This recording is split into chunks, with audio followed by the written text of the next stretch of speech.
বলবো, আল্লাহ আমার আমল দিয়ে জান্নাত চাই না, আমি তোমার দয়া দিয়ে জান্নাত চাই। তোমার দয়া ছাড়া আমার কোন উপায় নাই। লিল্লাহ তাকবীর।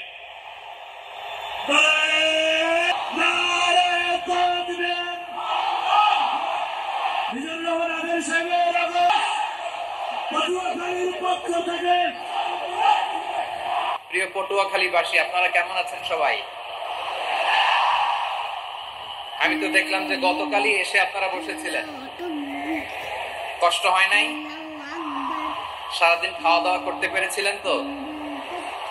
নামাজগুলো সময় মতো পড়তে পেরেছেন? মাশাআল্লাহ মাশাআল্লাহ। যার ঈমান যত মজবুত তার জীবনে পরীক্ষাও তত বেশি। চিল্লায় বলেন ঠিক কিনা? তাহলে মুমিনরা, বিশ্বাসীরা, আমরা কি পরীক্ষা বিপদ আপদে ভয় পাই? হ্যাঁ, বিপদ দেখলে ভয় লাগে আপনাদের? ভয় লাগে? হ্যাঁ, না, মুমিনরা বিপদে ভয় পায় না। মানে তো কইরো না আল্লাহ। ইন্ডিয়ার সাথে আমাদের খেলা, আল্লাহ আল্লাহ একটা ছক্কা, একটা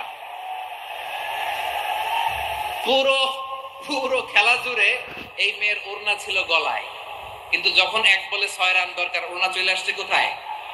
মাথায়। আবার মুনাজাত আছে না নাই?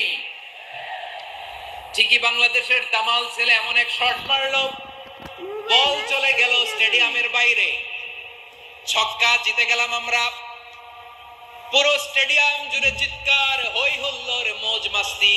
যেই মেয়েটা মাথার মধ্যে ওড়না দিয়ে এতক্ষণ সুবহানাল্লাহ সুবহানাল্লাহ বলে আল্লাহর কাছে দোয়া করেছে, ওই মেয়ে এখন আবার ওড়না ফেলে দিয়ে নাচা শুরু করে দিয়েছে। তাহলে আল্লাহর ভয়, আল্লাহর প্রতি আস্থা, বিশ্বাস, ভালোবাসা, এটা কি ক্ষণিকের জন্য? মানে আমার যখন লাগবে তখন আল্লাহর ইউজ করবো নাকি?